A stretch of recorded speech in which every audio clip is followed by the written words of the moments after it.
carta de Paulo aos Romanos é um capítulo que traz um conforto muito grande para a igreja do Senhor, para aqueles que foram alcançados pela misericórdia do Senhor, porque é um capítulo que ele nos traz a certeza da salvação em Cristo Jesus.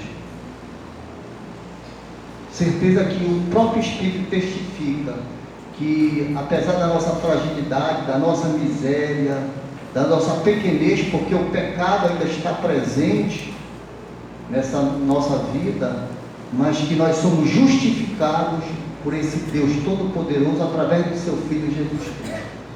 E aqui o versículo que nós começamos a ler, quando ele diz assim: porque para mim tenho por certo que os sofrimentos do tempo presente não podem ser comparadas com a glória a ser revelada em nós.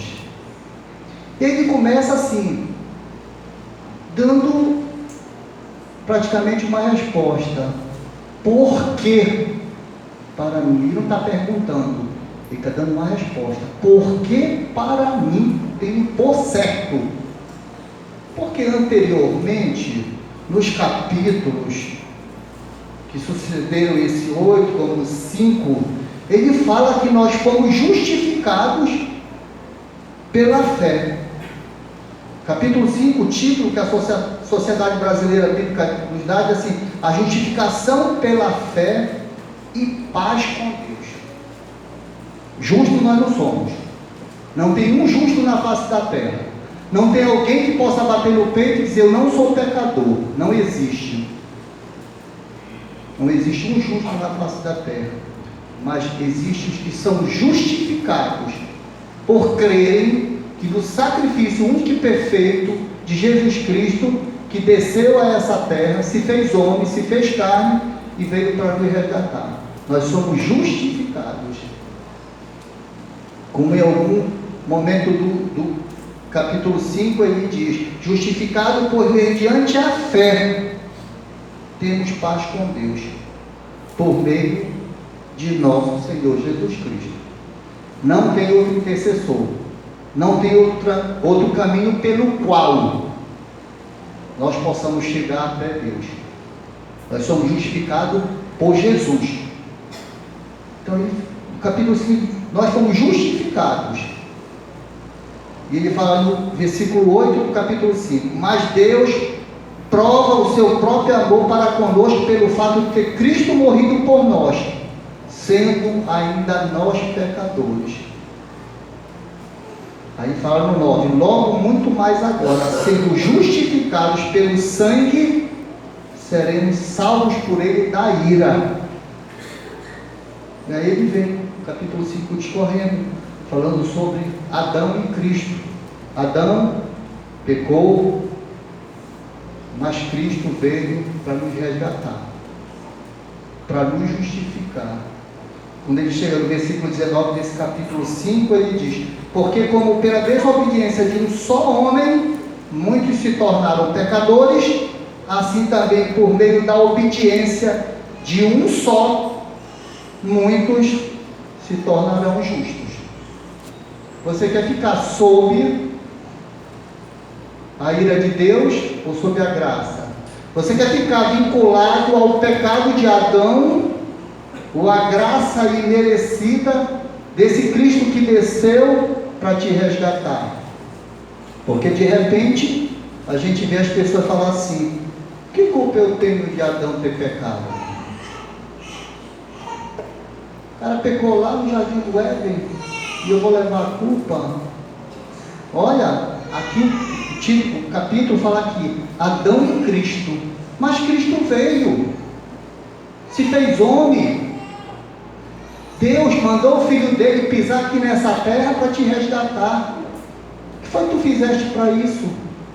Qual o merecimento que tu tens para que ele viesse aqui te resgatar? Tu quer ficar sobre a lei, sobre a ira de Deus, no pecado de Adão, ou sobre a graça desse Cristo, desse Deus? E aí ele vem quando ele chega no capítulo 6, no capítulo 5, ele diz que nós fomos justificados. Capítulo 6, ele diz assim: livre do pecado pela graça. Então nós precisamos nos santificar, irmãos. O que nós não tínhamos condições nenhuma de fazer, que é pagar o preço da nossa redenção, que é pagar o preço da nossa salvação, Jesus fez por nós. Mas nós precisamos nos santificar. Nós precisamos ter frutos de um salvo. Eu não preciso ter obras para me salvar. Eu preciso ter obras de um salvo. Diferentemente, o que nós formos fazer para tentar comprar a nossa remissão, comprar a nossa salvação, tudo que nós fizermos seria impossível. Mas uma vez salvo, nós temos que produzir frutos de um salvo. E aí, no capítulo 6, ele vem dizendo: fomos, pois, sepultados com ele na morte pelo batismo, para que, como Cristo foi ressuscitado dentre os mortos pela glória do Pai, assim também andemos nós em novidade de vida. O cristão tem que... O que é conversão? Conversão é mudança de rumo. Se aquilo eu fazia por ignorância, achando que estava certo, e hoje a palavra, que é a revelação de Deus na minha vida, me traz entendimento de que isso não é mais certo, eu não posso mais continuar naquela mesma maneira que eu vivia, das mesmas práticas. Eu preciso ter novidade de vida. Versículo 6 do capítulo 6: sabendo isto, que foi crucificado com ele o nosso velho homem, para que o corpo do pecado seja destruído, e não vivamos o pecado como escravos.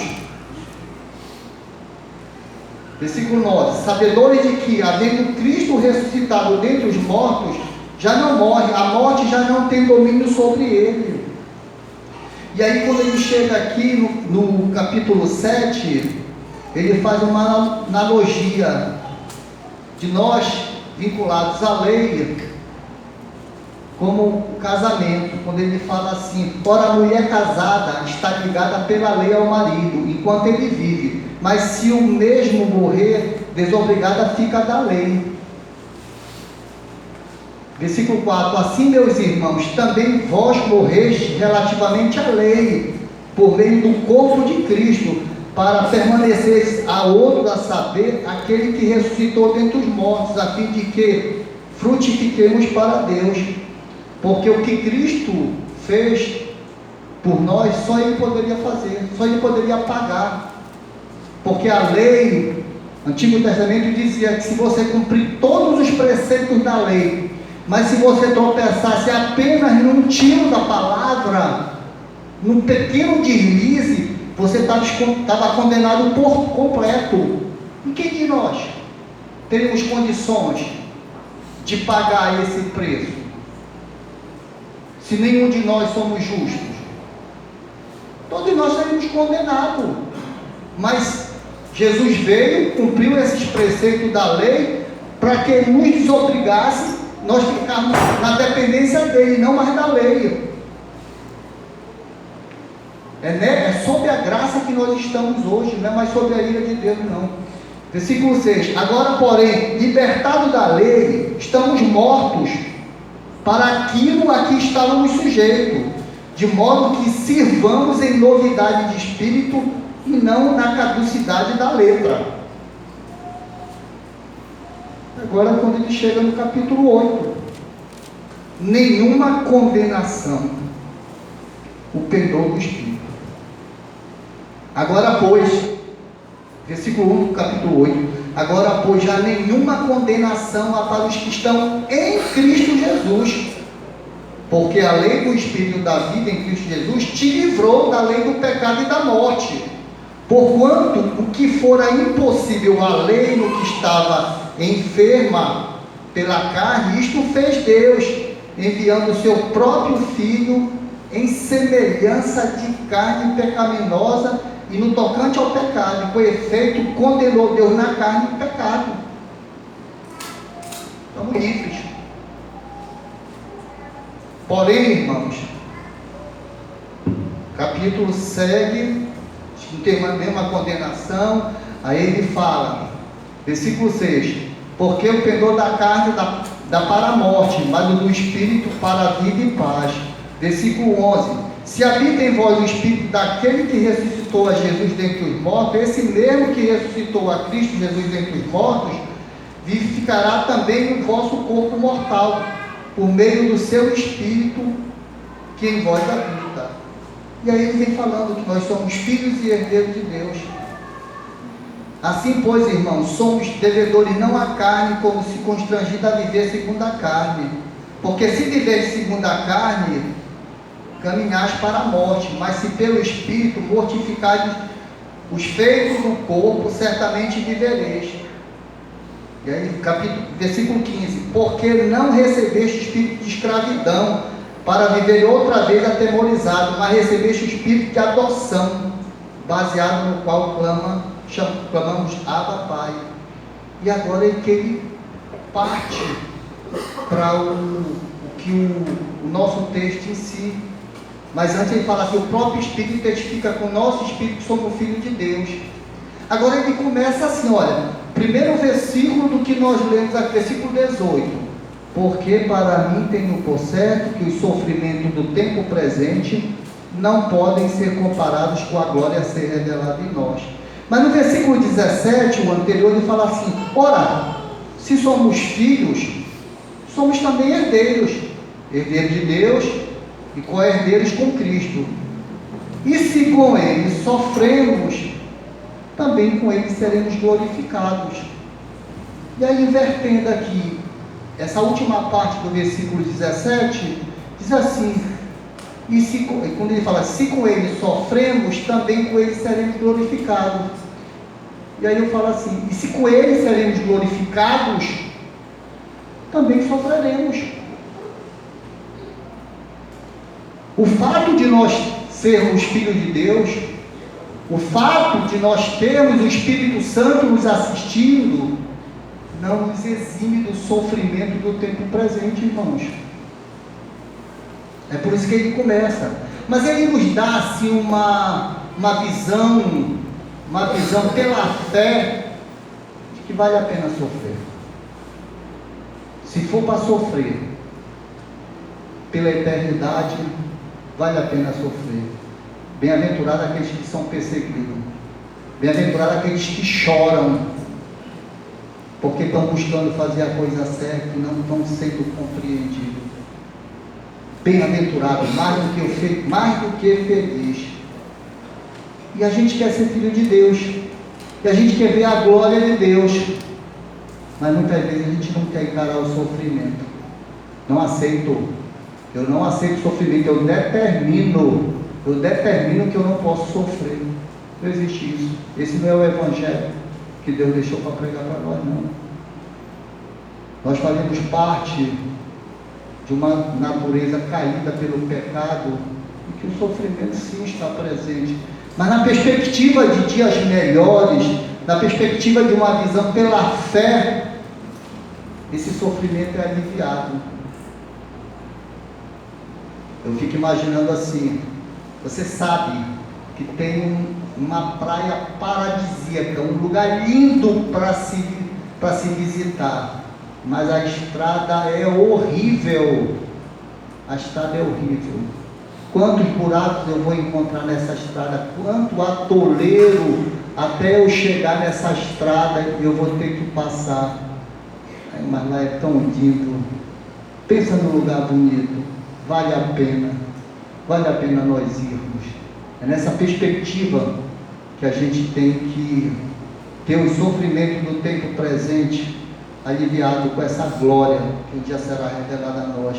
E ele fala assim, agora, essa glória a ser revelada em nós. Aí versículo 19, a ardente expectativa da criação aguarda a revelação dos filhos de Deus, pois a criação está sujeita à vaidade, não voluntariamente, mas por causa daquele que a sujeitou, Vamos analisar esses dois versículos aqui. A ardente expectativa da criação aguarda a revelação dos filhos de Deus. Que revelação é essa, irmãos? Nós somos herdeiros de Deus, somos co-herdeiros, mas o pecado ainda está presente nas nossas vidas.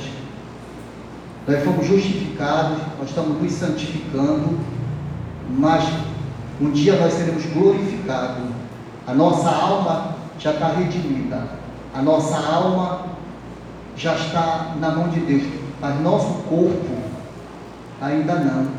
E um novo corpo será nos dado em glória. O próprio Jesus Cristo, Filho de Deus, se fez homem, ele morreu, e no terceiro dia o corpo dele foi ressuscitado. E a criação toda, como diz aqui, que ela aguarda a revelação dos filhos de Deus.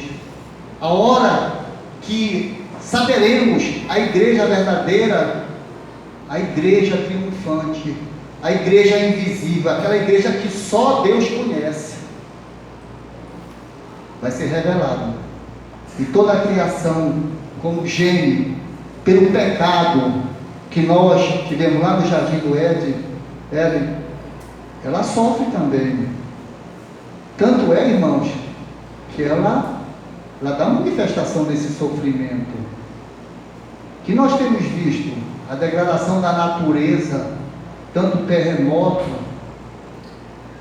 tufão, e assim por diante. Ela sofre, a natureza geme, assim como nós, como os filhos de Deus.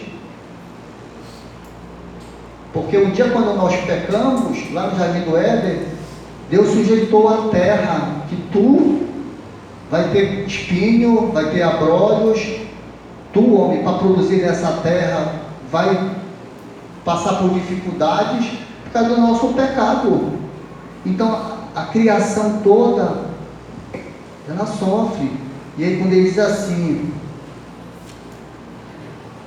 capítulo 20, porque 19, a ardente expectativa da criação, versículo 19, a ardente expectativa da criação aguarda a revelação dos filhos de Deus, pois a criação está sujeita à vaidade não voluntariamente, mas por causa daquele que sujeitou, o próprio Deus. O próprio Deus sujeitou a criação, a natureza, devido ao nosso pecado, que ia ela ter angústia, que ia ser degradado, que ia ter, a natureza ia sentir as dores do pecado, assim como nós. A natureza dá. E é interessante, né, pela misericórdia de Deus, né, como a gente vê que a natureza, ela ainda preserva tantas coisas boas, né, irmão? É porque a graça comum ainda existe, mesmo uma natureza caída como está, mas a gente vê a diversidade dos sabores que a natureza produz, as cores, a harmonia que existe na natureza, a perfeição, os pássaros que são criatura de Deus, que migram de um continente para o outro na época do acasalamento. O que resta ainda dessa natureza, ainda da manifestação do poder, da glória que existe desse Deus Todo-Poderoso. Mas ela geme. Agora imagina, o pouco que nós podemos desfrutar dessa natureza, o pouco que nós percebemos, o quão grande, quão misericordioso o Senhor tem sido, através do produto que essa natureza nos oferece, com todo esse pecado. Imagina isso na eternidade, que não vai ter pecado, que não vai ter imperfeição nenhuma, não vai ter nenhuma fruta assim que eu possa dizer, essa aqui está meio azeda. Não, perfeito, tudo perfeito. É por isso que na expectativa é que nós sofremos juntamente com a natureza, crendo que isso vai passar. E passa, né, irmãos? Tudo passa nessa vida. E aí, versículo 21. na esperança de que a própria criação será redimida do cativeiro da corrupção, para a liberdade da glória do Filho de Deus. 22. Porque sabemos que toda a criação a um só tempo geme e suporta angústias até agora. E não somente ela, mas também nós que temos as primícias do Espírito, igualmente gememos em nosso íntimo, aguardando a adoção de filhos, a redenção do nosso corpo.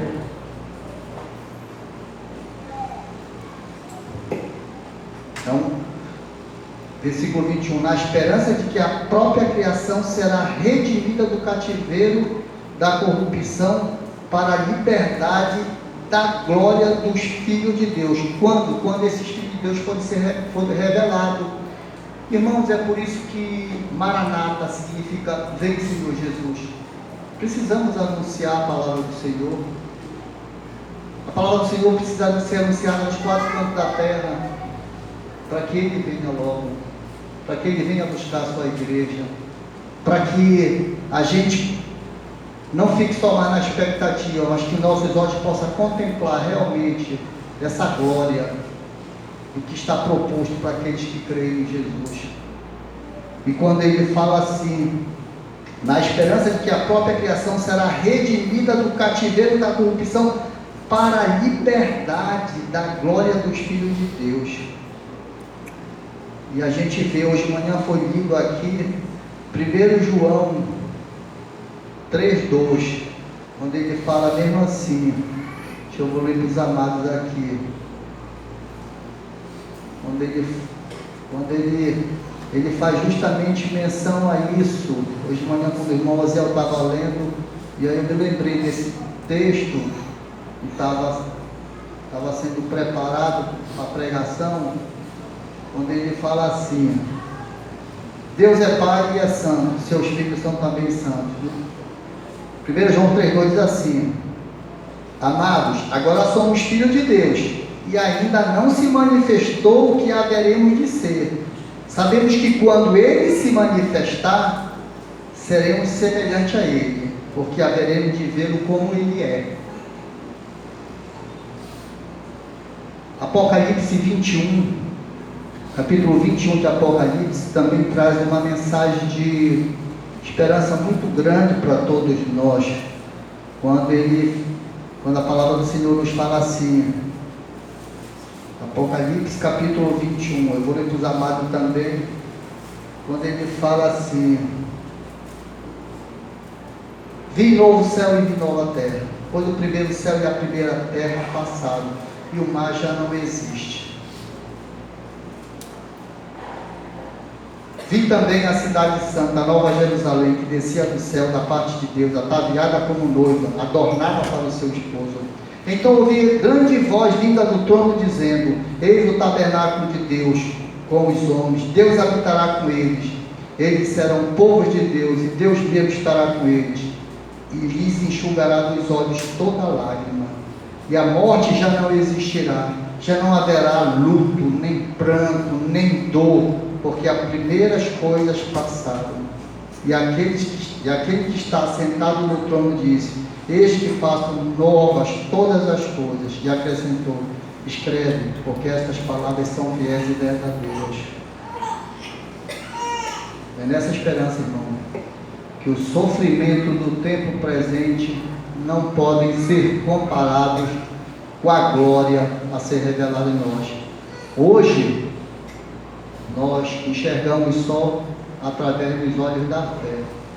Se você não tem fé o suficiente para crer nessas verdades, clame àquele que pode desvendar os teus olhos. Só Deus tem poder para isso. E ele vem no capítulo 20, versículo 24. Porque na esperança fomos salvos. Ora, esperança que se vê não é esperança, pois o que alguém vê, como espera. Mas se esperamos que não vemos, com paciência o aguardamos.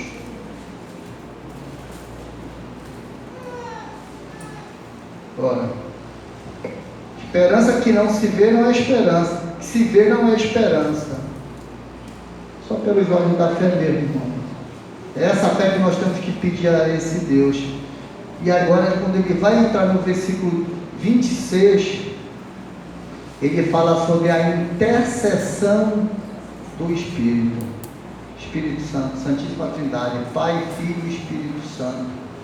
Jesus, quando se aproximando da hora dele sair da terra, cumpriu o ministério dele, veio anunciar a boa nova, ele clamou ao Pai que não nos deixasse órfãos, clamou ao Pai que nos desse um outro Consolador, o Espírito Santo. E nós temos o Espírito Santo, irmãos, à disposição da igreja, para interceder por nós, para levar nossas orações até o Deus Pai.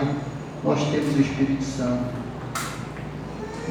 Quando ele diz assim no versículo 26, também o Espírito semelhantemente nos assiste em nossa fraqueza, porque não sabemos orar como convém, mas o mesmo Espírito intercede por nós, sobremaneira, como gemidos inexprimíveis. E aqui, irmão, fazendo uma observação, quando ele fala sobre o Espírito Santo, quando ele fala que o Espírito, nós temos as primícias do Espírito Santo, as primícias do Espírito, quando ele fala no versículo 23 aqui, que não é só a natureza, e não somente ela, mas também nós, que temos as primícias do Espírito, igualmente gememos em nosso íntimo, aguardando a adoção de filhos, a redenção do nosso corpo, as primícias. Isso aqui ele tirou do Antigo Testamento, aonde se trazia para Deus uma amostra do que se tinha de melhor do campo. É como se você tivesse uma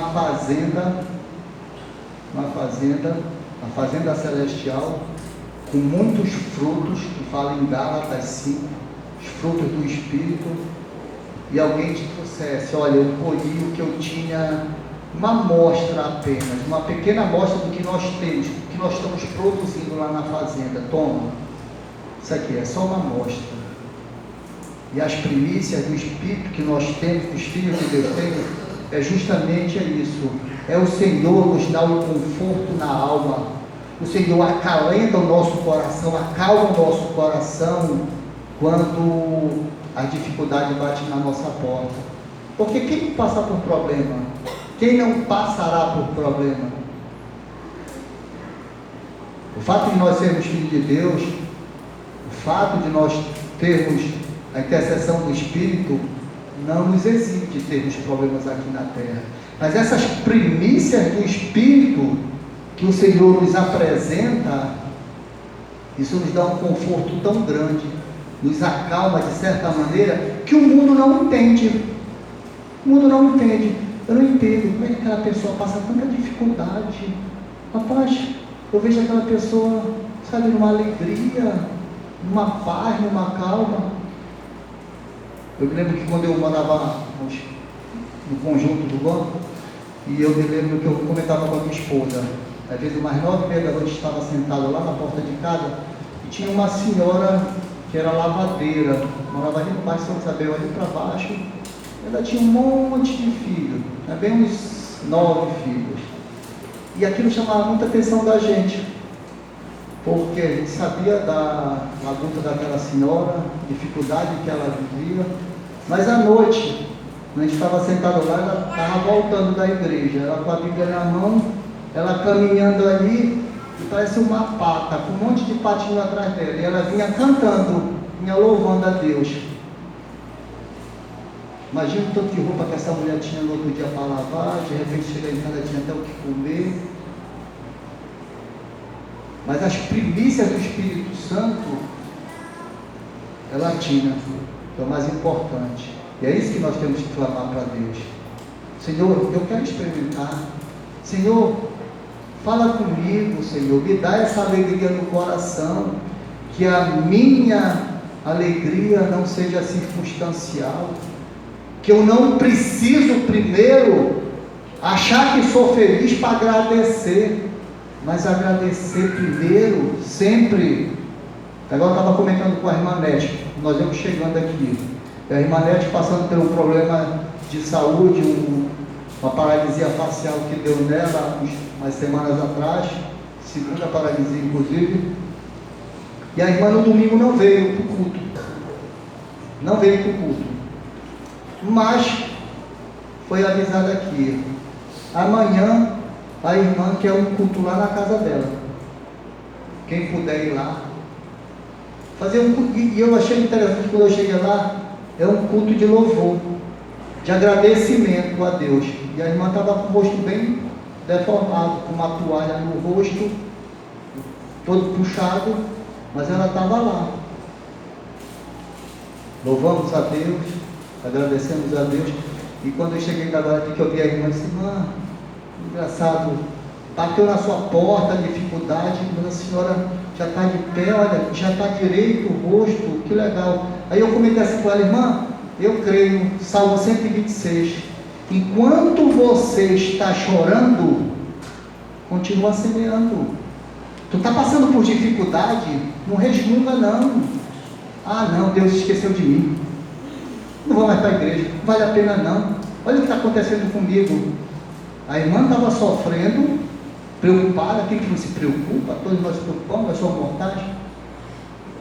Mas na hora do choro, ela continuou semeando, continuou louvando ao Senhor, continuou glorificando o nome dele, continuou dando testemunho das misericórdias dele na vida dela. E o Salmo 126 diz: enquanto tu estás chorando, continua semeando, para que tu voltes recolhendo teus feixes com alegria, com júbilo. É pela fé, irmãos. A fé é racional, não é emocional. A fé é racional, não é emocional. A palavra de Deus não é para a gente se emocionar. Aí eu gostei muito hoje do culto, me arrepiei todinho. Não, é racional, para nós levarmos para a nossa vida, para o dia a dia nosso, como uma tarefa de casa, um dever a ser feito pela fé. Quer ver uma coisa? Quando a palavra do Senhor diz: se alguém te bate do lado direito, oferece a outra face. É como se você dissesse assim: tu quer acabar com teus inimigos? Conquista eles para ser teus amigos. Se alguém te tratar mal, se tu tratar mal ele também, vai virar uma bola de neve, uma briga interminável. Não tem famílias que se matam por aí. Mas se tu perdoar, pronto. Se tu começa a orar por ele, mesmo naquela hora que a tua vontade é de esmurrá-lo, mas você ora por ele, clama a misericórdia do Senhor na vida dele, e o Senhor, isso tu pode fazer, mesmo que o teu